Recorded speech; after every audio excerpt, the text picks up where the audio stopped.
Hey everyone, I'm Gracie. Welcome to the Grace of a Military Child podcast. The world should know how unique military children are. We may look like normal children on the outside, but we go through some pretty extraordinary circumstances that shape us to the leaders we are today. Keep listening to hear the incredible journey this week's guest has been on.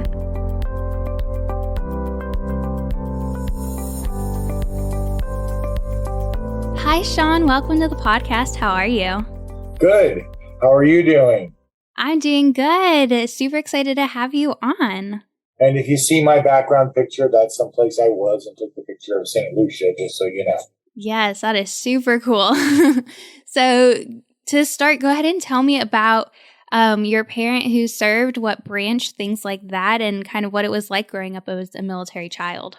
My dad was in the Navy, and he had what they call broken service, so he got out a couple different times. Yes. But we moved a lot. So at 6 weeks old, we went to Korea for 2 years. So I've been traveling ever since, following him around.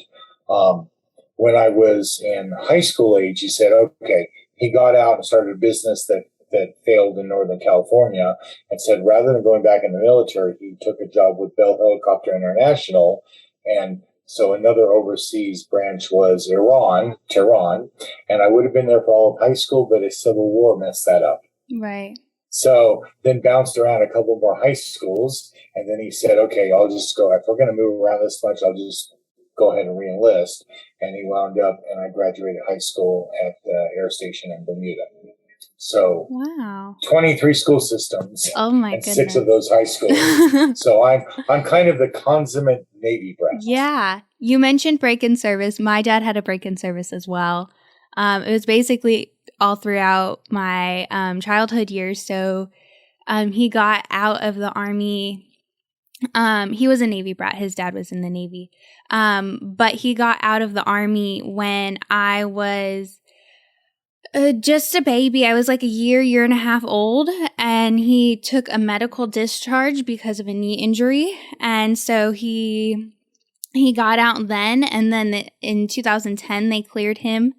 Of course he wanted to. It didn't take, 7 years to clear him.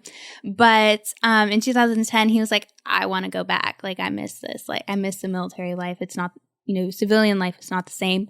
So he went back in. They cleared him. He got it all situated and taken care of. And then I had just a couple years as a military brat. Kind of, we didn't even really move. He deployed and ended up getting injured over there. He stepped on an IED in Afghanistan. Yes. So we ended up moving to Texas for his recovery, and then he retired. So most of that break of service was, when I was a child, and then he got right back out, 5 years, within 5 years of getting back in. So I didn't even have much time as a military child, growing up and things like that. So I just know it from my experiences, and then talking to my friends and their experiences and things like that too. Yeah. My dad served in Vietnam. Korea, where we first lived, he was there as advisory duty. So one of the cool things as a baby, and my mom had pictures, is they went, and because of his duty station, allowed mom to go. And because I was a baby, they didn't allow any kids there, but I was on the DMZ. Wow. So I was on the DMZ in Korea, probably the youngest person ever there, because of the situation where mom was allowed, and because I was a babe in arms, was allowed to bring me, and she actually sat me down. So I actually set foot on the DMZ as a infant. Oh my goodness. Type of thing, which is cool. And that's one of the questions a lot of people ask me. It's like, you moved around so many places, wouldn't it have been nicer to not? And my answer to that is I have a distinct memory. And in the case of Korea, I remember a few words in Korean and have pictures, but all the places, even as elementary school that I lived, I've got at least one super positive remembrance that I won't want to get rid of. And that's the problem is yes, there's things going on with it, but what would I have missed out on? Right. So it's like, no, and it gives me kind of a unique world perspective, having lived in all four corners of the United States and all over the world, and viewing everything from economics to politics. Right. Yeah, it's so different. Which I tend to stay out of. Yeah, sometimes it's just better to stay out of politics. But it's so interesting, moving all around and, experiencing the different cultures and cities and just, different ways of lives in each country and each city. Yep. Where do you have like a list of where you've lived, or do you have like a favorite place you've ever lived, things like that? Oh my goodness. It's funny because if you like, say, the West Coast, it's like I've got several greater Seattle area and Washington State, and then up in Grand Coulee Dam area of Washington State, and over in Spokane in Washington State, and then south of Washington State, going down the coast is like down to Oak Harbor, and going down into Portland, into Oregon, and Ferndale, Fortuna, and Eureka in Northern California, and Oakland and San Jose, California, and Cypress, which is Orange County, California, and San Diego, California. That's just the west coast of the U.S. I've lived in Virginia and Maryland, up in Massachusetts and Fall River. And I'm down in Daphne, Alabama now. So Alabama area. So all four corners of the U.S. And then I, overseas, some time in England. That was a short time in England, but, and spent some time with my dad in Germany, after he had retired. A short time in those two places. So semi-lived / extended visits. Italy for 10 years. Korea as a baby, Iran as a teenager. And I graduated high school in Bermuda, from the Naval Air Station in Bermuda, where then I worked for a year after graduating high school as well. So, wow. I think I've hit everything, but I could have easily left something out.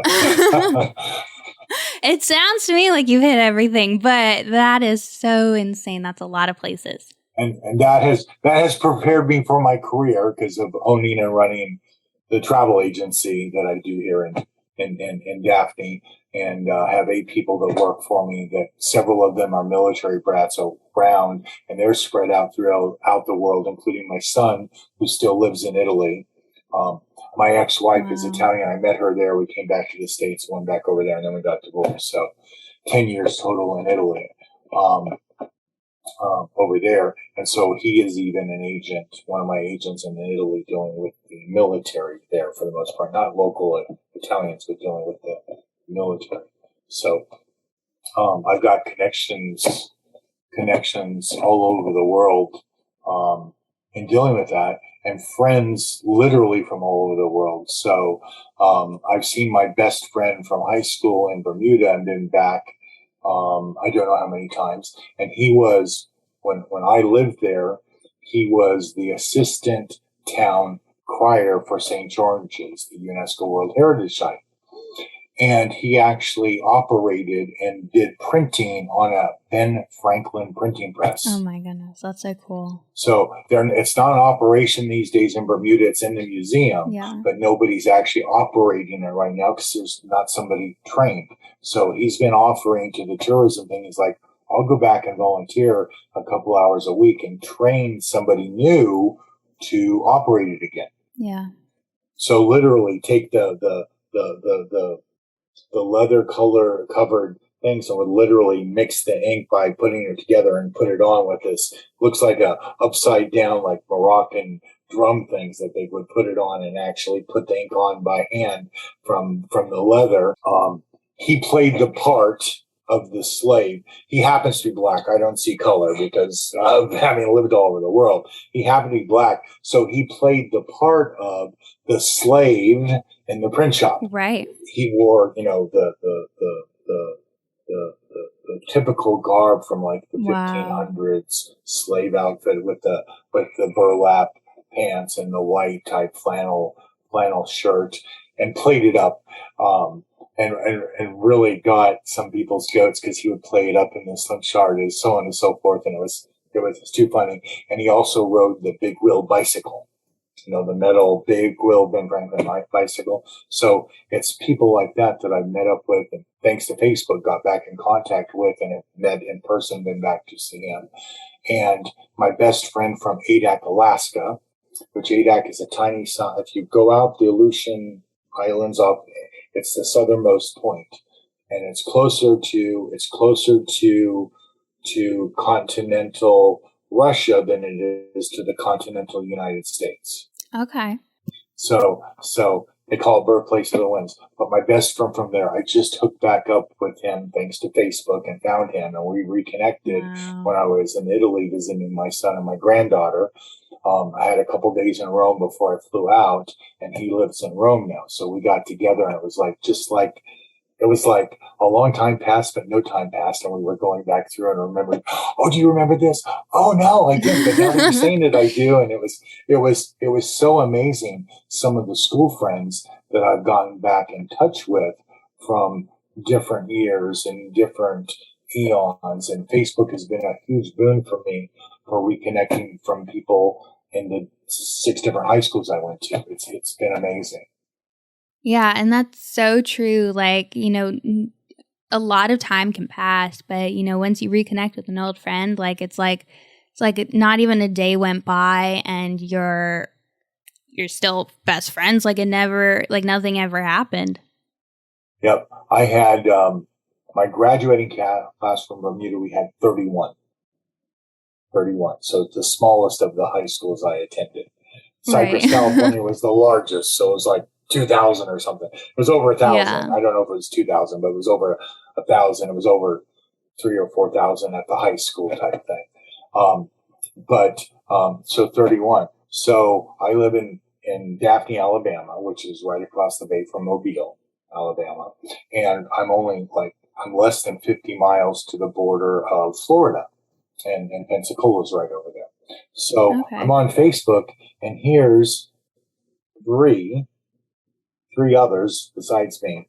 3 others. Remember, a class of 31. Here's 3 others that are having dinner together in Pensacola. And I'm like going, oh my God, why didn't you invite me? They're like, well, we're fixing to leave the restaurant, but we're going to Tom's mom, who lives just right here in Milton, Florida, which is right above Pensacola.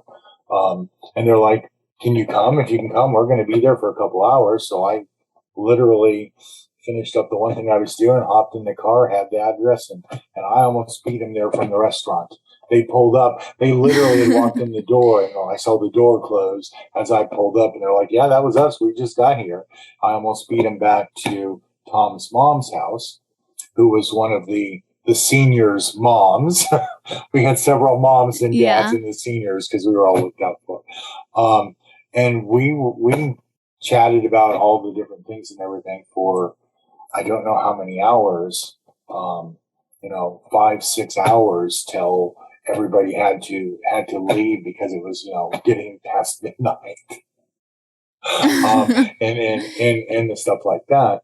So just from Facebook and seeing that and making the suggestion and having the invite, suddenly we had over 10% of the graduating class together. That was 81. So that's 4 years that is really cool. Later. It's kind of cool. Things like that. And it's like we just left high school and even better because of being a little more mature. So some of the stuff you dealt with in high school is like, oh my God, can you believe we did that? And different things going on. And some of the pranks and practical jokes that we did and stuff that we did in high school. And some of the, how do I put this? The not so smart stuff that you do when you're younger. I'm sure. How is it you've touched on connecting with old friends and things like that, but how is it moving country to country, city to city, state to state, and how does that affect you going to school and making friends and, trying to adapt to the cultures of each place you're living? That is the tough part. But as a kid, you're a lot more malleable. Right. It's actually tougher on adults. we saw over the years, both as a kid, as an adult, how many marriages just shattered because the spouses couldn't take the new stuff. And my mom, for so many years, functioned when my dad became a chief at 4 different bases. She was ombudsman, and ombudsman was a military spouse of either of a senior enlisted spouse that would help, especially the younger spouses, as a connection to the military. So it was an official, but it was an official position, but it was a volunteer position to help the other military spouses and dependents with those type of issues. Because of things going on. The kids, it's like, okay, new kids, new kid, new kid, new kid. But so many of the places were places where it was everybody was new kids, or most everybody was new kids. Mm-hmm. When you got to international, when you were here in the States, it was easier in the fact that, hey, people still speak English. Sure. You've still got the 7-Eleven down the street. You've still got the McDonald's or Arctic Circle or Burger King or whatever your favorite, chain restaurant is. But in some of these places, how do I put this without being politically incorrect here, is in some of the places, it was an attitude of soldiers and dogs keep off the grass. And I lived in some small places where the school kids were not allowed to play with the military kids. Wow. It was different. In the big cities, it's a melting pot anyway. But when you get into some of these smaller cities, it was like, no, you can't invite the military kid to your birthday party. You're not associating with them. You're not allowed to play with them. I got to say, a lot of the kids kind of ignored that. Because kids will be kids. If they like you, they like you. If they don't like you, they don't like you. Exactly. And just don't tell my parents that I'm playing with you, or don't tell my parents that you've been over at my house or around here, and so forth, type of thing. So it was kind of like the bad boy image or the bad girl image, because we were the new kids and the military kids. So there was pluses and minuses in there. The minus was getting to know new people, especially when it was a smaller community and one of those communities that did have that not being accepted of the school kids. And the really hard part for me, which most military brats, I got to say, most don't have, is how many times I came into the middle of school years. Mm-hmm. So now you've got the class is already bonded and you're coming in and you're the outsider even for the new ones, because the new ones that came in the first part of the year, they're already accepted and have their stuff going on. And when you come in the middle of the year, it makes it tough. And going in the middle of the year and then going into summer, what do you do during the summer and stuff like Little League and any of the sports teams? They kind of gelled, and here's the new one, and where do they fit in? Do they fit in? Type of thing on different things going on. So it was interesting and challenging. But again, it comes back to that learning experience. You talk about Adak, Alaska, birthplace of the winds. That was 73, 74. I went halibut fishing with my dad, commercial halibut fishing on a small boat with my dad out have you seen the crab fishing? Mm-hmm. That's what it's like. The weather pops up quick.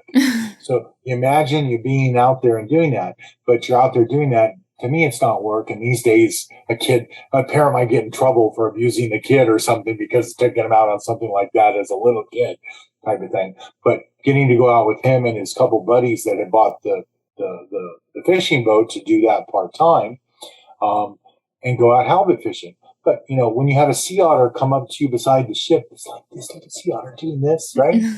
and they see you caught a fish and they're coming up to you. Yeah. They know there's stuff on the fish that you don't eat and get rid of. And you go and you take some of the cheeks or something that you've done off of there, and you go down and they take it from you like they're wild. These are wild animals, but they're so polite and like tame and playful. It's like you hand it down, they go and take it out of your hand, and then they'll wash it and spin over around, wash it, and then eat it. Then they'll come back up and look for more. So it's like, oh my gosh. But the coolest thing up there that I saw was they had one hooked, and the poles like this are like this thick, Mm-hmm. and they attach to a harness, Right. and the harness attaches to the ship. So they got full leather harness attached to this pole that you're on that harness is attached to the actual ship. So that's how these ships work. So my dad and his buddy had been fighting this one fish for, it was over an hour. It could have been 2, could have been 3. I know it was over an hour. It was a long, long time. And all of a sudden the line goes slack. So we're like lost fish. And they pull it up, and here's a halibut head that has a half moon cut out of the end of the halibut. So you got the halibut head, you got a half moon going there. We're going, oh my goodness. And about 60 seconds later, less than a minute later, up pops a local pod of killer whales. Oh my. Wow. And goes right by our little boat. And we swear, because they were squeaking and making noises and slapping their tails. Yeah.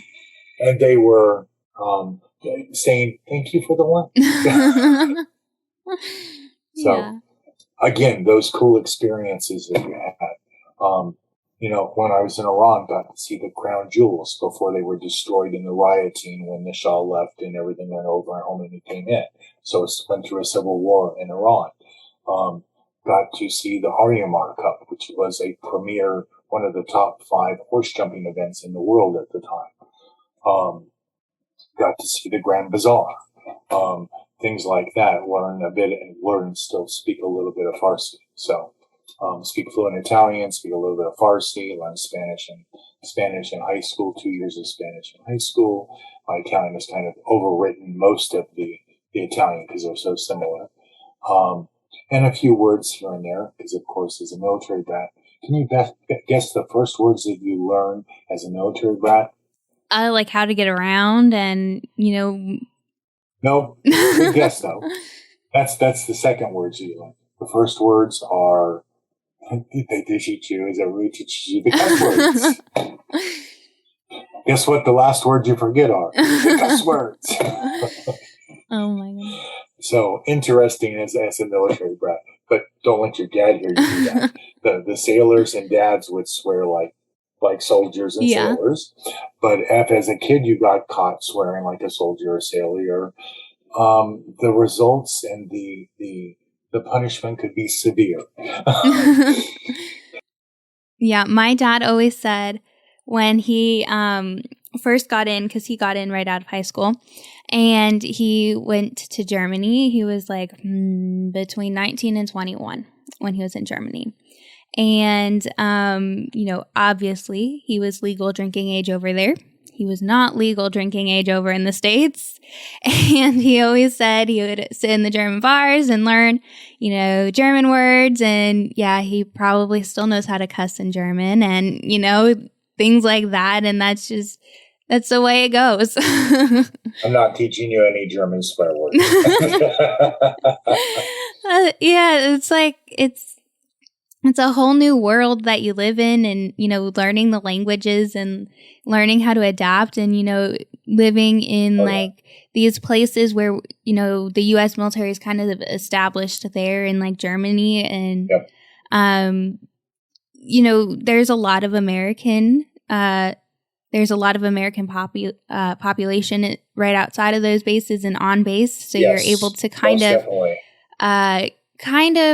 it's not as much of a culture shock as when you would move somewhere where nobody speaks English, nobody knows the language, and you were like, okay, I gotta figure this out. Like Tehran, Iran, and he wasn't in the military then.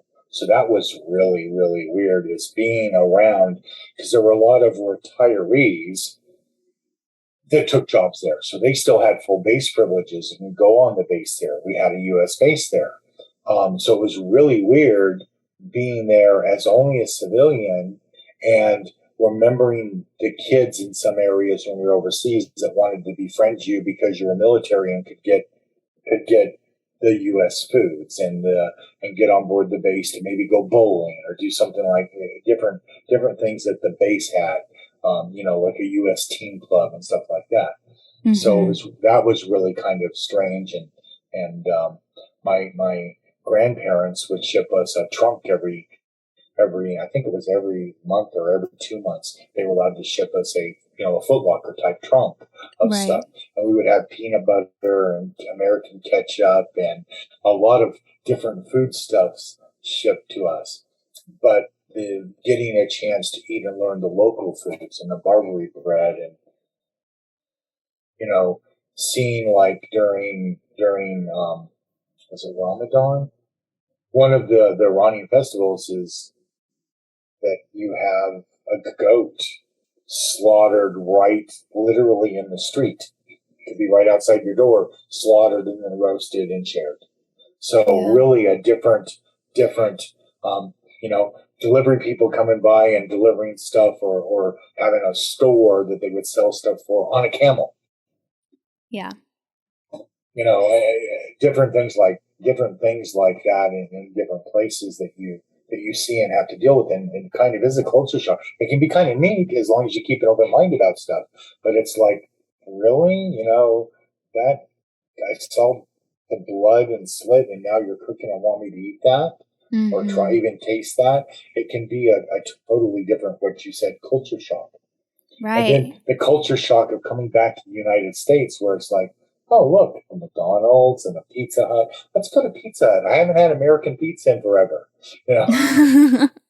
Yeah, and it's just those things that it's like once you leave America for so long and you're like, okay, well, all that stuff's going to be there when you get back, or at least you hope, and you go somewhere else and you adapt to their culture, you adapt to the community you're living in, and then you leave and you're like, okay, well, now it's kind of, time to go back to the normal things of America, but then it's cool. It's like you're a tourist again because you're like, oh, I haven't been here in a while. Like, let's go see this. Let's go do this, things like that. Yep.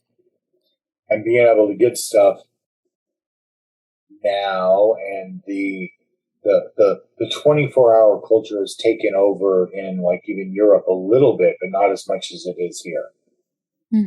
Think of what you can get. How easy is it to go out and go to a drive-through restaurant at 2 a.m.? Even in rural communities. I was just in Italy visiting my son down there, and it's like, if I had wanted some food at 2 a.m., I probably could have found it by driving down to Catania, which would be the equivalent of living in upstate New York and driving and living in the suburbs of New York and driving into New York City for the one place that is open serving food at 2 a.m. type of thing. Going on to the equivalent of the freeway rest stop place to buy a soft drink or soda. One of the how many gas stations are open close to 24 hours? At least half of them out there are open 24 hours and have some type of little convenience store attached. Yeah. That's not so in Sicily unless you're on like the major freeway type stuff. So it's like, don't get a hankering to even buy a 6-pack of beer at 2 a.m. That ain't going to happen, or a 6-pack of soft drinks type of thing. Yeah. That ain't going to happen at those different times. And learning about riposo or siesta or stuff like that, where just about everything closes down from 1 to 4 or 1 to 5. It's like talking about that over in Europe and in different foreign countries of still having that midday, everything closed down time. Everything that we don't have here, that we're not used to. So. Right. Yeah. We just like wake up and we keep going throughout our entire day and then maybe get some sleep and then start it all over again. Yeah. Let me go grocery shopping at 3 a.m. at the 24-hour Walmart or Target or whatever one's close by. That is a conveniency of, living over here that a lot of people don't think about when thinking about overseas countries, and oh, that's not available over, that 24-hour grocery shopping. It's not available. Yeah, exactly. In Italy, pre-COVID, delivery of food stuff, of restaurant stuff, forget it. Post-COVID now, they've added some stuff like that. So there's my son is like, oh, so-and-so, such and such, we can get delivery on that. It takes like a lot longer than Uber or any of those things do, or your pizza delivery place does here in the U.S., but it's actually available. Yeah. So that was and it's things like that you don't realize. Yeah. Yeah. It's constantly changing, constantly evolving. And, some technology is advancing for the good. Some of it's advancing for the worse, in my opinion. But, you got to roll with the punches sometimes, and you got to take what you can take and go from there and keep going. Yeah. It's funny. That's one thing when I'm teaching, I'm not a real salesperson, even though I sell travel basically, is I coach. I teach. I teach people about the travel and destinations and what they want to go and ask questions, figure out what people ask me what I like best and where I like to be the best. And I'm like, it doesn't matter what I like best. It matters what you'll like the best. So it's asking questions to find that out and teaching about them. And once I teach them about it and find the right stuff, I say, hey, which credit card would you like to use this for? So it's not a typical sales thing. It's like finding that stuff and having fun in a lot of ways, doing that, helping them find the right thing and asking for the money. So when I'm teaching people and training background, because I trained for the airlines and trained for Radio Shack back in the day, a long work history, but involving basically sales and travel, working for the airlines, travel, trade, teaching, is in talking about change. Okay. Because in travel, in the airlines, the one thing that doesn't change is that everything changes. And one of the things we talk about is just because something's new doesn't make it better. Right. On the other hand, just because something's the way your dad or granddad or great-granddad did it and it was good enough for them, it's good enough for you. That's not always true, too. So all these people that I know, they call me the why guy. I want to go to Tahiti on my honeymoon. Well, why do you want to go to Tahiti? Why did you say Tahiti? What's the experiences? What the activities that you're thinking of when you're thinking Tahiti? Right. So I look for the whys behind things that are being done. And it brings me back. Did you ever see the cartoon Valley of the Dinosaurs? No, I did not. Animated cartoon. You can find it on Nick or something. Watch it. It's your age may know Land of the Lost because of the movie, which was a comedy. This was an animated cartoon that was of a modern family that wound up back in with a prehistoric type family. Something happened. They wound up in this valley that had the dinosaurs and had the cavemen. And there was this head-shaped rock that fell off of something and broke in an earthquake. And the prehistoric family said, oh my God, we've got to replace that because it's bad luck and all this stuff going on. And the modern family said, yeah, so what, kind of stuff. But we'll help you because it's your belief. They helped them. So they had an arduous journey and had to avoid, dinosaurs that were tracking them to go to this valley, that place that had the headstone type thing to go and replace that.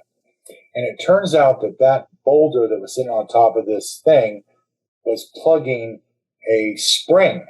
And if it wasn't plugging that spring, could have potentially flooded the whole valley and flooded everybody. So as they were putting back up, it started spewing out the water, and they were able to figure out, because they were the modern family was geologists, and they took a deeper look at it after that, and they realized that had happened many years ago, and that's how they basically dammed up the spring from flooding this whole valley area. So they found out the why behind why that boulder had to be on top of that pedestal all these years, when the cavemen people had forgotten why that needed to be there, but knew it needed to be there. So it's kind of cool. So you can find out the whys behind something, the how and the what becomes a lot easier. For sure. Yeah. And that's that new versus old thing. Because sometimes there's a new way to accomplish what the original old thing was being done. And so that's part of being that military brat and traveling all these different ways and cultures is just because something's new doesn't make me like it because it's new and better. And just because it's always been done that way doesn't mean that's the way it should still always be done.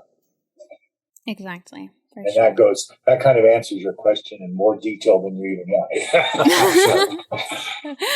No, but yeah, like it's crazy, the way that things happen and the way that things work out and, just going from there for sure.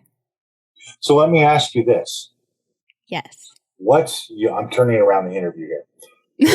What's your favorite story from your dad as a Navy brat, overseas brat? So he spent a lot of time at Patrick Air Force Base. Okay. And so he spent a lot of time in Cocoa Beach and going to the beaches. And he saw so many rockets take off from, Kennedy Space Center and things like that. So I always love hearing those. And, that's probably one of the things that he talks about the most for sure. Is seeing all the rocket launches and all the test rockets and all that good stuff. That's cool. Yeah. I've been and seen a shuttle launch. Actually, at one of the travel agent trainings, Port Canaveral. Actually, I won one of the prizes that we had for attending the training on Port Canaveral, and it's medallions of all the shuttle launches that I have. I don't want to try and pull it off, but no, you're fine. But it's kind of cool, some of those things that you're dealing with. And, I was in Washington State at Edmonds, Washington in high school when we had the eclipse during the middle of the day in the school thing. And that was cool being in math class when it eclipsed and came over because I was in the right spot for the full eclipse on that, one of the full eclipses. In Bermuda, we had the NASA tracking station. So anytime one went up when we were in high school, we would see it and know that at the beach that we swam and played at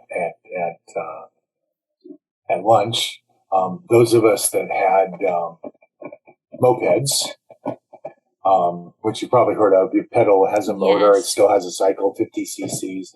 Those of us that had mopeds in a seat, we would duck down at lunchtime to the Coconut Cove on the base, private beach, right next to the NASA tracking station. So you would see this stuff. And it was real. Talk about those unique experiences. As long as we were on our moped when the first bell rang, we could make it to class. You couldn't be still on the beach, but you could be. If you were on your moped driving, you could still make it to class before the second lunch bell. and we had people would be sitting on seats that weren't really designed to be seats to be going back. Because somebody would take a hankering not get a ride and I need a ride back. And you put them on your, have them sitting on what would be like the book or package, not a seat, but a platform that's designed for you to put packages on and be sitting there and taking them back to the school and stuff like that. The ones who didn't have screws and stuff like that would do that. So that little international thing. So those are the type of stories that you get from being around. I told you some of ADAC, Bermuda. I told you some of Tehran, Iran. Just some different things that are going on. In England, where we spent the time, the local pub and, play the home fruit machines. They're like a slot machine, only they'll have some games mixed in where you can win some money too. So it's got the gambling, but then it has some skill games mixed in that you can try and win too if you win prizes that are kind of cool. And seeing, Big Ben and the Tower Dungeon and going to, one of the Agatha Christie plays down in London, the live plays. Mousetrap. Yeah. I remember one of the times I was visiting up there and was in London going to visit my parents that saw Madonna's first movie that she was in. Saw it live before it was in the U.S. They had released it overseas before they released it in the U.S. cool things, That's really cool. cool different things going on. Just cool different things that happen in different places. And then in the U.S., Ferndale, California, one of those places in Northern California. And here's something you'll look up: kinetic sculpture races. Okay. In Northern California, it's art that human power, and they have a long race and they have a short race. They have a long race that includes a trek across saltwater. It's a bay, not the open ocean, but it's down there in California across a bay area to go across that you have to get it across. So you've got sand and land and concrete to go across. And they do that. And it all sprung out of a famous artist, and you might have seen different versions of this, but it was Stan Bennett, and he created these kinetic marble machines that you could either crank or would have a crank that has the marbles or the wheels or the balls that go in or go through. He's the one who created it. And there's some other people who do them now, but if you see some of those, he was the one who created that there in Ferndale with his kinetic art. And so my mom has a mouse collection, different sizes, stuffed, little ceramic ones, all from all around the world. And I went in and collected, because he was always looking for scrap metal of things. And I collected several things of scrap metal, including an old set of roller skates that was dead. It was the old metal ones. Probably don't even know. These metal ones that you use a key to put on your feet to skate around with. So I had those, and I collected a bunch of other scrap metal, and I brought them in and said, look, I got this. And he's like, well, what do you want for that? Because he would pay kids to do that. I'm like, I want a birthday present for my mom. I want a kinetic mouse. And so he made a kinetic sculpture mouse that you turn the little thing and the tail goes back and forth like this. Wow. So it's one of her cherished things, because it was a commissioned work of art. Not thinking about it, I wasn't even high school age then. That was junior high school age, fifth/sixth grade time frame, that I came up with that idea to do something that I was able to get mom something really special that she's gotten and highlights her mouse collection now. So, wow. So seeing that and going in and watching him making these things that would do it's just some of those things are amazing that I've got to see in different places. That is really cool. So cool stuff, and then going back and seeing stuff, and calling Washington State home, because that was where I was born and where my grandparents were. Because every time we came back from overseas or long stays here, and Dad's not stationed, or we don't have housing there yet, where did we go? We went to Grandma and Grandpa's house on Lake Sammamish. And it's like, okay, we'll spend the summer there while Dad's getting his new thing and getting the house set up and getting the things go before we fly there. So it's like, I can't tell you how many summers I actually spent up around or with my grandparents on Lake Sammamish. And so It's really cool. I've been back recently and seeing the changes of what they're going on. So cool things. Yeah. Well, thank you so much for being on and sharing so many amazing stories of your growing up military child. So mostly positive, but you hit on there are some challenges and a few negatives, but mostly positive because of, and obviously I'm sure there were more negatives at the time, but you tend to forget those things because you remember the stuff that sticks in your mind isn't the negative stuff, tends to be more of the positive things. For sure. With everything. So thank you very much for doing this. This is great. Yeah, thank you so much. Have a good day. And say hi to your dad for me. And I got to say, your dad's just a Facebook friend that I met on Facebook because of the military and the brats background. So I have one final thing to end for you. Yes. What is the Overseas Brats official, unofficial flower? Well, I have no clue. The dandelion. Okay. Think about it. It grows, It gets planted someplace, it gets transplanted someplace that could have come from miles away. It grows, and when it blossoms, what happens? You have it go out and go everywhere. So the dandelion. That's really cool. Thank you so much. Thank you. Yes. Have a good one. You too. Bye. Bye.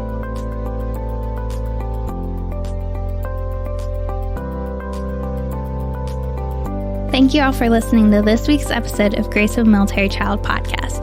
If you enjoyed listening, don't forget to follow, like, share, subscribe, review, and comment. You can also follow us at Grace of a Military Child podcast on Facebook, YouTube, and Instagram for more podcast-related content. If you or someone you know is a military child who would like to be on the podcast, please send us a message to one of our social media platforms, or you can send an email to grace.of.a.military.child@gmail.com. Tune in next Thursday to hear another incredible journey.